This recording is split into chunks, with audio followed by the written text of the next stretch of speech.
প্রতিদিনের জীবন মানেই ব্যস্ততা, কিন্তু সেই ব্যস্ততার মাঝেই লুকিয়ে থাকে আমাদের বড় আনন্দ। আজকে শেয়ার করছি আমার দুই ছেলের সাথে কাটানো একটি সাধারণ অথচ ভালোবাসায় ভরা দিন। সেই সাথে অনেকদিন পর জায়ান আইজানকে দেখতে দই মিষ্টি নিয়ে বাড়িতে কারা এলো, সব থাকছে এই ভিডিওতে। আশা করি ভিডিওটি দেখে আপনাদেরও ভালো লাগবে। যদি ভালো লেগে থাকে লাইক কমেন্ট করতে ভুলবেন না কিন্তু। হ্যালো, আসসালামু আলাইকুম। গুড মর্নিং সবাইকে। কেমন আছেন সবাই? আশা করছি ভালো আছেন। জায়ান্টস ব্লগে সবাইকে স্বাগত জানিয়ে আজকের ব্লগটি শুরু করছি। আলহামদুলিল্লাহ, ঘুম থেকে উঠেই ফ্রেশ হয়ে এক কাপ চা হাতে নিয়ে কিছুটা পড়াশোনা করতে বসেছি। আসলে এই সময়টাতে এসে বইয়ের সাথে সম্পর্ক ধরে রাখাটা কঠিন।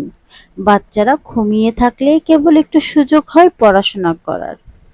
ঠিক এই সময়ে ঘুম থেকে উঠে আমার কাছে চলে এসেছে আমার বড় ছেলে জায়ান। ঘুম ভেঙেই তার মর্জি, আম্মু ক্ষুধা লেগেছে। আমিও জায়ানকে বললাম, বাবা তুমি ফ্রেশ হয়ে পড়তে বসে যাও, আমি তোমার নাস্তা রেডি করে আনছি।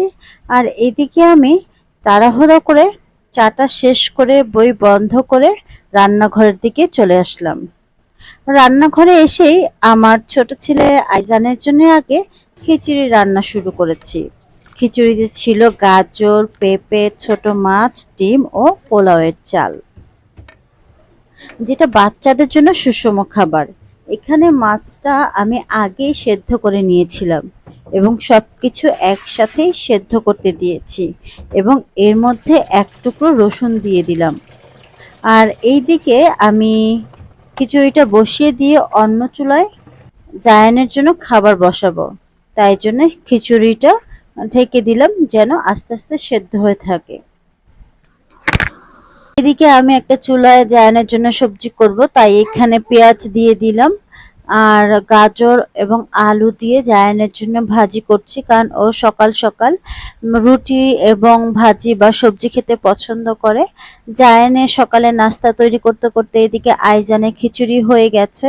খিচুড়ি নামানোর আগে শেষের দিকে আমি ডিমটা দিয়ে ভালো করে নেড়ে চেড়ে মিক্সড করে এখন খিচুড়িটা নামিয়ে নিব। যেহেতু আইজানের বয়স ৯ মাস এবং ৯ মাসে বাচ্চাদের জন্য সব ধরনের সবজি দিয়ে এই খিচুড়িটা ভালো একটা খাবার। তো এদিকে আইজানের খাবার শেষ জায়ানের, এবং আইজানের খাবার রুটি সবজি তৈরি করে ফেলেছি। তো জায়ানকে সার্ভ করব। এসে দেখলাম জায়ান লক্ষ্মীশোনা হয়ে পড়াশোনা করছে। তো সকালে নাস্তা দেওয়ার সময় বলেছিল যে আম্মা আমাকে ফ্রুটস দিও, যেহেতু আমি ফ্রুটসের নাম শিখছি, আমি দেখে দেখে খাবো এবং পড়বো।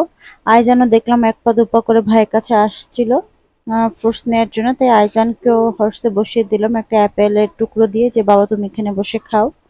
তো এক ভাই পড়াশোনা করছে আর একজন খেলাধুলা করছে, খাওয়া দাওয়া করছে। আর এদিকে আমি দুপুরে রান্না বান্না করব। তখন দেখলাম যে না, বাইরের ওয়েদারটা খুব সুন্দর আর বাড়িতে হঠাৎ করে আমার মামা মামি এসেছে, মামাতো বোন মামাতো ভাই। তো জায়ান ওর ছোট মামাকে পেয়ে খুব খুশি। সে মোবাইল নিয়ে গেমস নিয়ে খেলাধুলা নিয়ে ব্যস্ত। আর এখানে আমার মামাতো বোন তাসফি আইজানকে নিয়ে ব্যস্ত। আইজানকে পেয়ে আইজানের সাথে খেলাধুলা করছে। আর আমিও, যেহেতু মামা মামি হঠাৎ করেই এসেছে, তাই জন্যে তাড়াহুড়ো করে বাড়িতে যাচ্ছিল, তাই রান্না করেছি। তো আপনাদের সাথে হয়তোবা আমি রান্নার ভিডিওটা শেয়ার করতে পারলাম না, যেহেতু দুপুর টাইমে মামা মামি হঠাৎ করে এসেছে। রান্নাটাও খুব তাড়াতাড়ি করেছি। চুলায় আমি বিফ তেহারি বসিয়ে দিয়েছি আর এখানে এসে দেখলাম যে না, আমার মামাতো বোন ডান্স করছে। যে আইজানকে নিয়ে খেলাধুলা করছে, ডান্স করছে, ও টিভি দেখে ডান্স দেখছে এবং নিজেই ডান্স করছে। এবং পিছনে তাকিয়ে দেখলাম যে না, আমার আইজান হচ্ছে নীরব দর্শক। ও আসলে বুঝতেছিল না যে এখানে কি চলছে। জোরে গান বাজতেছে, টিভিতেও ডান্স চলছে, এখানে ডান্স চলছে। ও হয়তোবা ডান্সের শব্দটা বুঝবে না, ও চিন্তা করছে যেখানে আসলে কি চলছে, সার্কাস চলছে না ডান্স চলছে। যাই হোক গাইস, ওরা সবাই আনন্দ করছে সবাই সবাইকে পেয়ে। আর এদিকে আমি বিফ তেহারি রান্না করে নিয়ে চলে এসেছি। তো বাচ্চাদের আগে খেতে দিলাম। এখানে আমার ভাই আর জায়ান, এরপরে তাসফি আমার বোন, ওরা বসেছে। বাচ্চা মানুষ, ওদেরকে আগে খাবার দিলাম। ওদেরকে জিজ্ঞেস করলাম যে খাবারটা কেমন হয়েছে। জায়ান মামাকে পেয়ে দুষ্টুমি করছে আর আমার বোন ভাই ওরা বললো যে আপু বিরিয়ানিটা ভালো হয়েছে, তেহারিটা খুব মজা হয়েছে। তো এদিকে মামা মামি যে মিষ্টি এবং দই এনেছিল সেটা ওদেরকে বিকেলে একটু সার্ভ করলাম। কারণ দুপুরে খাবার পরে মানে যে কোনো খাবার শেষে ভারী খাবারের পরে একটু দই মিষ্টি হলে আসলে খাবারটা জমে বা ভালো লাগে। আর মিঠাইয়ের দই মিষ্টি তো ভালো, এটা নিয়ে আসলে কিছু বলার নেই। তো জায়ান দেখলো যে মিষ্টি চলে এসেছে, ওর আসলে মাথা ঠিক নেই। ও বললো যে আম্মু আমাকে আগে দাও, আমি খাবো। আমি বললাম যে ঠিক আছে, তাহলে তোমরা বসো, ডাইনিং এ বসে যাও, আমি আগে এটা খুলি, সার্ভ করি, দেন সবাইকে একসাথে দিব। তো এই যে এখানে আমি দইটাও বের করে নিলাম। জায়ান চলে এসেছে, আমি বললাম যে ঠিক আছে তোমরা তাহলে আগে চিপসটা খাও, আর এদিকে আমি তোমাদেরকে দই মিষ্টি দেই। জায়ানকে চিপস দিলাম, ও বললো যে না আমাকে আগে তুমি লাড্ডু দাও, লাড্ডু খাবো। তো এখানে বাচ্চারা চিপস পেয়ে খুশি, মিষ্টি পেয়ে খুশি, ওদের জন্য রেডি করলাম। আর জায়ান ওর মামা খালামণি ওদেরকে নিয়ে চিপস খাচ্ছে, আড্ডা দিচ্ছে, মোবাইলে গেমস খেলছে। আমিও মামা মামির সাথে গল্প করছি। আইজান মামির কোলে খেলাধুলা করলো। তারপরে দেখলাম যে না মামির কোলে ঘুমিয়ে পড়েছে। আর এখানে বাচ্চারা ওদের মতো করে সময় কাটাচ্ছে। জায়ান বাসায় কেউ আসলে আসলে খুব খুশি হয়ে যায়, যেহেতু ও তেমন বাসা থেকে বের হয় না। তো অনেকদিন পর মামা মামি আসাতে আমাদেরও খুব ভালো লাগলো। গল্প করতে করতে কখন যে আইজান ঘুমিয়ে গেছে খেয়াল করিনি। তো মামা মামি বিকেলে চলে যাওয়ার পরে জায়ান খুব আহ বায়না ধরলো যে আম্মু বাইরে যাব, বাইরে নিয়ে যাও। বললাম যে বাবা আজকে আর যাব না, আজকে খুব তাড়াহুড়ো করে বাসা কাজকর্ম করেছি, বা তোমার নানা নানু এসেছিল, আজকে একটু না যাই, আগামীকালকে যাই। কিন্তু না, আমার মামাতো ভাই একটা এয়ারপড নিয়ে এসেছিল, ও ছোট মানুষ দেখে বলছে আম্মু আমাকেও কিনে দাও, জোর করলো। তাই সন্ধ্যার দিকে আমি একটু রিল্যাক্স করে জায়ানকে নিয়ে বেরিয়ে পড়লাম।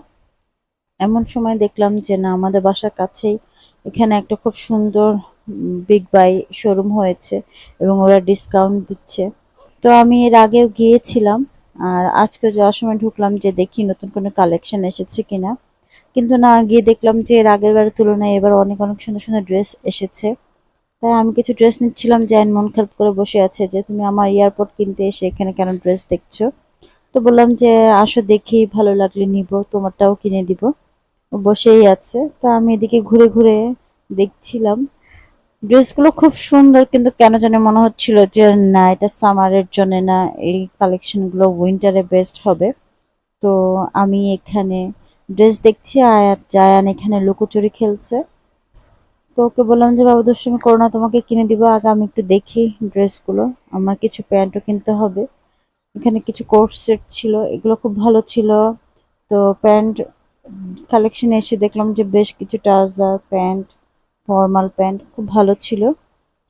তো এখানে ড্রেস দেখে জায়ান আমার জন্য কিছু দেখলাম, জায়ানের জন্য কিছু দেখলাম। ও দাঁড়িয়ে আছে, ওর ড্রেস বললাম যে বাবা এই প্যান্টটা দেখো কেমন হয়, বললো যে না আমি এসেছি এয়ারপোর্ট কিনতে, আমি আজকে আর প্যান্ট কিনবো না, তুমি আমাকে এয়ারপোর্টে কিনে দাও।